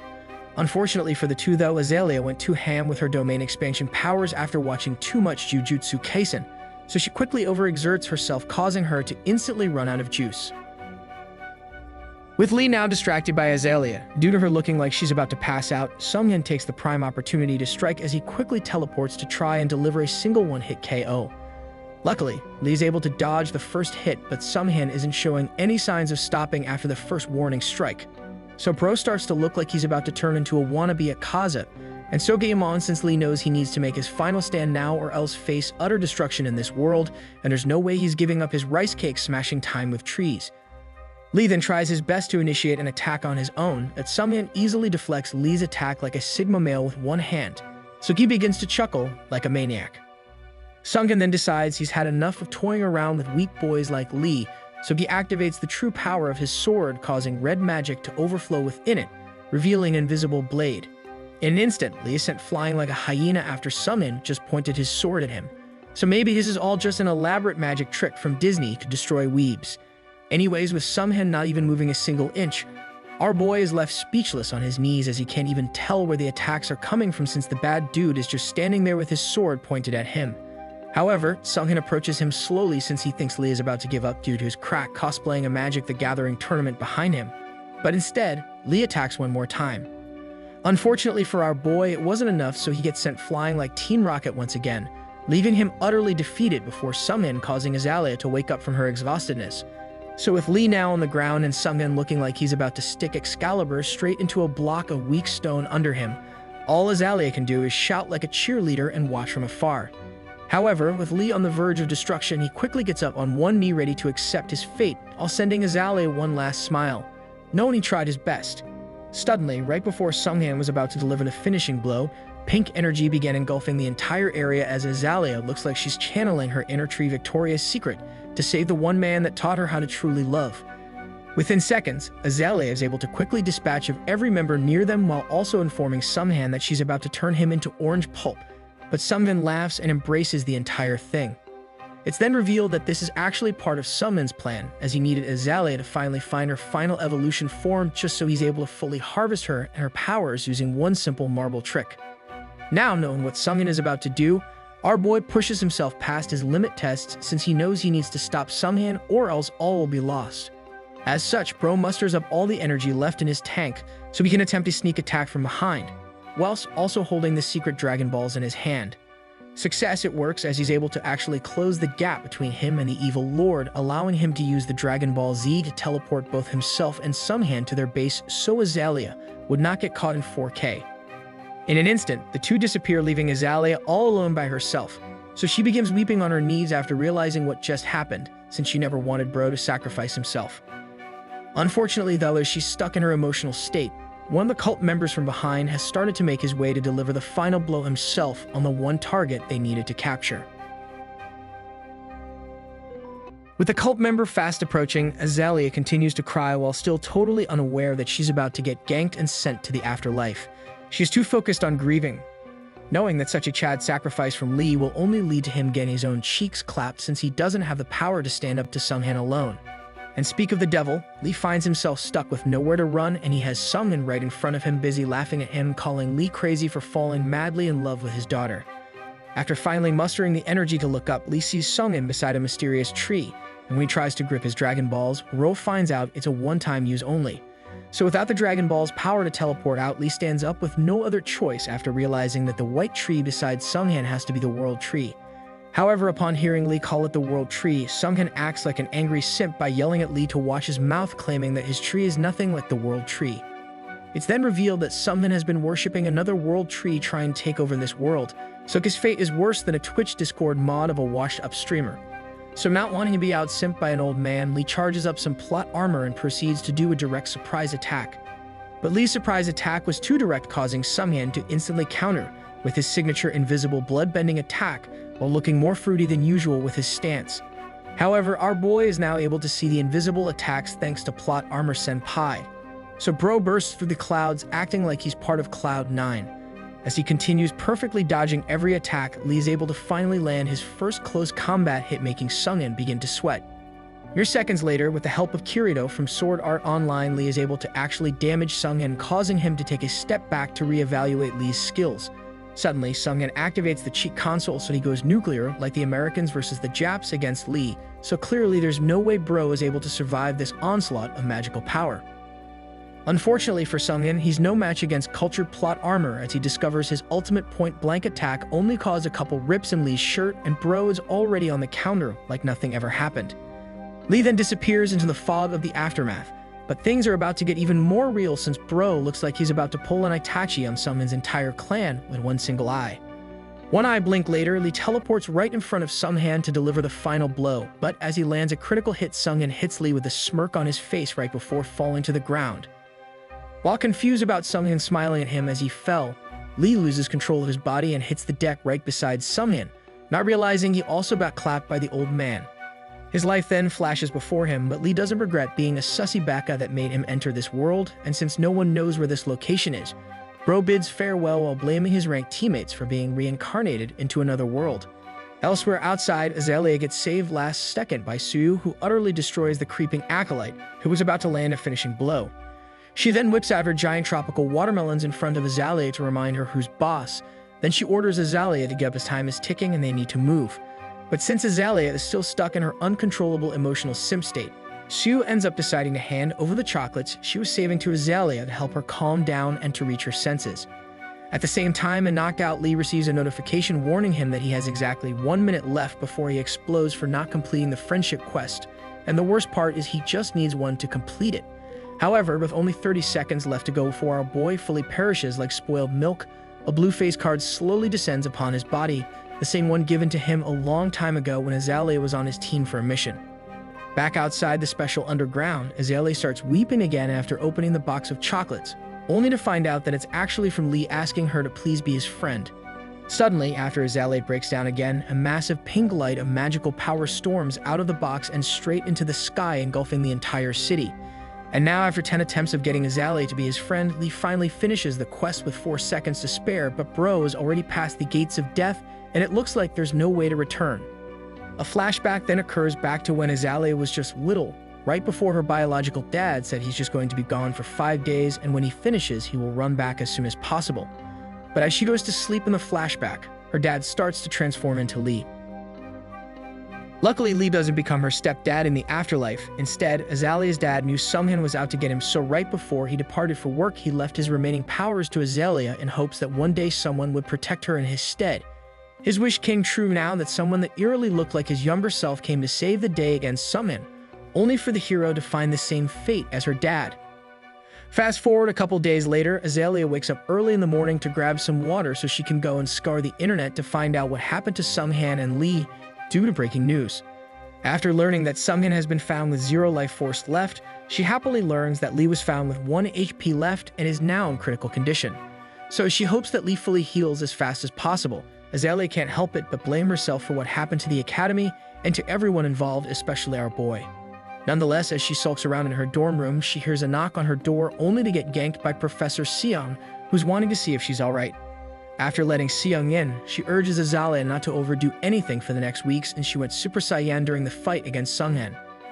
And with her magical power totally depleted for now, she asks if Lee is doing okay and if he's going to make it, so Seong informs her that although his injuries are serious, thanks to tree magic he should fully recover within a week.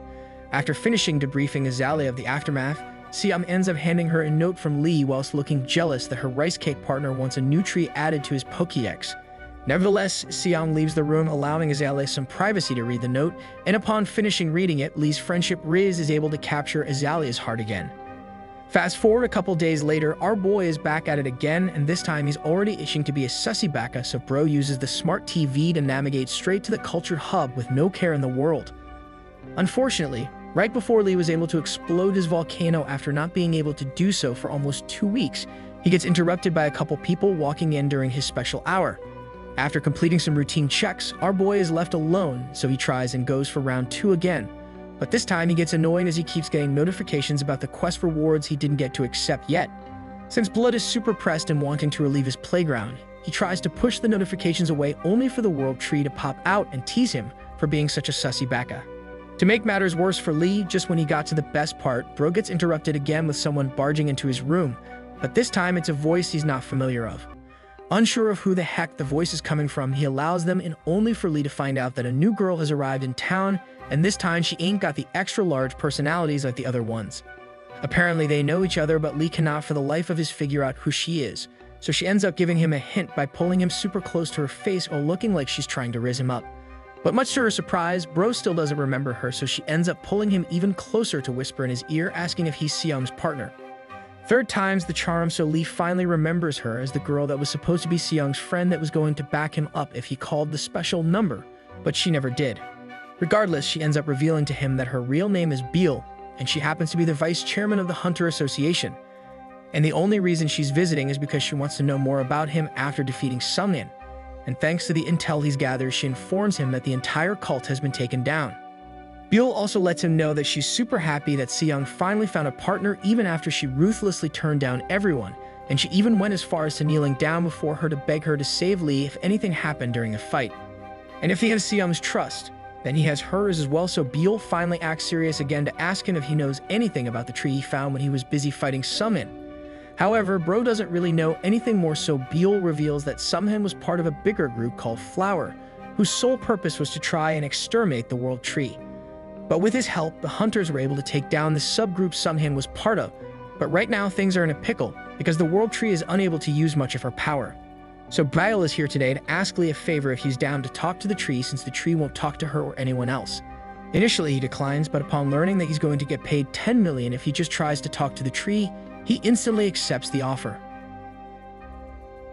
Beale seems a bit sus though, because as soon as Lee let go of her hand, she starts getting all up in her feels as if she's never ever held the hand of another guy before. Nonetheless, she leads him beyond the basement, where we discover that no one else has ever seen this driftwood world tree that Sungmin has been worshipping, so she advises him to be careful. Upon making it to a pitch-black anime room, one of the metal doors randomly open as if he's getting invited in, but all he can see is a slither of the tree's aura. After walking inside, Lee and Beale are met with a menacing tree looking a bit dead like Justin after UFC 300, but the tree better watch out as it conveniently has a large opening that could fit a large jumbo hot dog. For better or worse, Beale wishes him good luck and speeds off outside the room, leaving Lee all by himself, because apparently she needs to go back to binging the live-action Fallout TV show. With Lee now stuck isolated with the driftwood all alone, we get a better scale of how large the tree is, as it looks he's even smaller than the opening of its trunk. Lee isn't scared though, so he straight up heads right beside the tree and attempts to give it a handshake, but clearly its tree branches can't reach, so after some awkward silence, Bro decides to ask the tree if it watched Freedom Beyond Journey's End. Initially not expecting any answers, Lee is astonished to hear the driftwood tree talk after a few seconds, where it asks if Lee can actually hear their voice. Suddenly, a very high-pitched shriek followed by multiple flashes of light began coming from the tree, and it looks like the driftwood tree is transforming into a girl like the Autobots. As Lee watches the driftwood tree evolve into a blue-haired beauty, his rocket ship instantly arises like my boy Sung Jin-woo. But I don't blame him, since this world tree literally got the largest proportions he's ever seen in a while. His jaw literally drops after she finishes her evolution, causing Lee's banana tree to grow the largest it's ever been due to not only the personalities he's seen, but also gigantic thighs that looks like they can crack open coconuts with ease. She then phases through the shell of her former self, where we discover that the driftwood tree has been stuck in this basement ever since she was born, so she's not exactly sure who she really is. At this point, Lee can already cash in his $10 million to buy unlimited Roblox skins, but he decides to stay to mingle with the tree after finding out she doesn't even know what a world tree is. After fully phasing out of her tree form, she respectfully asks Lee what his name is, but Bro is stuck staring at her after getting flashed by Breach, unable to believe he just witnessed the largest dumpy he's ever seen in anime and in real life. Eventually, he's able to snap back to reality to reveal his name to her, but then random feather-like wings came out of nowhere which began enveloping his entire body, yet he's still stuck in his sussy trance, so he doesn't really mind. But as he allows the weird octopus-like arms to continue hovering and making contact with him, he's shocked to learn that his body is quickly healing, so it looks like her special abilities allow her to heal anything, maybe even broken hearts. Mere seconds later, our boy realizes that he's feeling the best he's ever been in a while, so after taking a closer look at his old wounds, he can't find any, as every single one was fully healed, as if time was pushed forward an entire year. However, with Lee ecstatic to learn that the driftwood tree is actually a super kind one, even though she's the god that the flower group worshipped, he ends up getting lifted into the air even though he requested for her to put him down. With the major mistake of putting his guard down due to all the blood being stuck down in his pants, the turntables turn when her eyes disappear and all you can hear is a dark whispering voice coming from the blue-haired goddess. She then treats him as if he identifies as an attack helicopter, so she gets him very close, only to show him how much her Niagara Falls are leaking whilst asking him if he's the husband that the heavens sent to reward her. Unable to do anything due to her crazy grip, Bro just sits there wondering what went wrong, but he's lucky she's not trying to take his life. Instead, she's trying to create one while using his Asian lightsaber as the source of life. With the driftwood tree now doing anything she wishes with Lee, our boy is stuck wishing she's Aqua from Konosuba instead, as that was one of his favorite animes of all time. To be honest, this one is 100 times better than Aqua since she's even more powerful than her, while also beating Aqua in every category including thickness and viscosity, causing the World Tree of Purity to get worried about her husband candidate. Anyways, she whips out his actual attack helicopter, so Bro makes an excuse that he's married now. Unfortunately for him though, or should I say fortunately for his banana tree, she baits him and acts as if that would change anything, so she continues to grab and play with the largest sword that Lee has ever conjured up to this point. It's over now for Lee, as he didn't expect for his Prince Behemoth to react like this, even though he's currently stuck in a role swap where he has to play support, and this time the tree gets to play DPS. With the tree full of smiles, she continues to tug on his 14 feet rope endlessly without Lee being able to move, so he finally feels what's it like when he kept clapping Xiang. Nevertheless, she winks at Lee, signaling the beginning of her sussy Firemation attack, where she starts earth-bending his Burj Khalifa, causing our boy to instantly feel like a black hole appeared out of nowhere to totally swallow up his entire tower. At this point, Lee is torn between his feelings, unable to decipher if he should feel great at the Driftwood's insane skills, or should he be offended that he's currently getting destroyed against his will like a random NPC. Bro then apologizes in his head to Xion for everything he's done, but he's literally exactly like her, since we all know he's enjoying the entire 1 versus 1 cultured anime duel, and let's just say the Driftwood tree is a savage for calling out the salty seafood taste of his banana tree. Eventually, Lee's able to gather enough energy to be able to speak, so he tells her to stop calling him her husband, but she didn't get the hint. Instead, the Driftwood asks if he would rather be identified as her new wife. After hearing her say that, his own fried banana and jackfruit roll grew even larger than the limits he has already surpassed, so she might have accidentally exposed a different side of his sussy backiness. Regardless, she continues on her onslaught against the famed clapper of trees, only this time she goes so hard with a wide swing that she began making Lee look like he's about to pass out, even though she's barely even started, so she stops and tells him it's time for the real deal. One single blink later, Lee looks like he's fallen in love all over again when the goddess turns around and shows off the badonkadonks larger than any hot tub streamer you've watched and bigger than her twin pyramids of Giza. He prematurely leaks some whey protein, and I don't blame him, but next thing he knows, he gets pushed from the back, causing his oversized Kingdom Hearts Keyblade to instantly lock inside the precious walls of the goddess.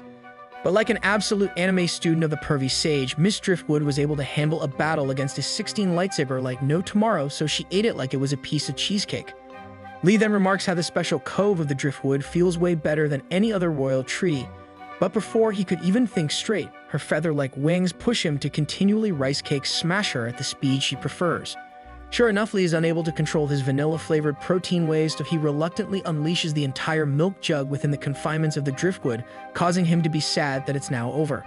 However, the sussy turntables turned swiftly when Lee decided it's his turn to be a man now, so while he watched the sussy world tree try to squeeze out his oils, he took the matters into his own hands and unclogged her blocked entryways. Mere seconds later, Bro looks like he transformed into your typical anime demon lord, where he angrily orders Miss Driftwood to prepare her waterways as he's about to show her how things are properly done, since this is his world, not hers. But much to his surprise, she swoons even more instead of acting scared that his aura activated, so she really do be a true sussy baka wanting unlimited rice cake smashing, even though this is literally her first time ever experiencing such a thing. Maybe these two are actually a match made in heaven, because the Driftwood quickly drops on their knees and acts super scared that Lee will destroy her to her core, so she pulls out an Oscar-worthy performance while Bro tried to channel his inner guts. At this point, our editor gets surprised ganked by Lee when Bro whips out his Rolling Thunder, only to use it against the goddess to defeat her. But the catch is, the Driftwood purposely makes him miss the usual hole, so he slides into the wrong one by accident. Luckily for our boy, she's an epic master planner, so he gets to live up to one of his dreams, only for him to look defeated after one entry, as he didn't expect the very tight and narrow walls he had to navigate through. So basically, this is the best rice cake destroying he's ever experienced, and it's all thanks to Miss Driftwood, allowing him to really turn it up a notch as he powers through the sussy level of over 9,000. Eventually, he snaps back to reality when his Kit Kats melt due to the sheer G-force from the squeeze of the Driftwood, allowing him to almost pass out.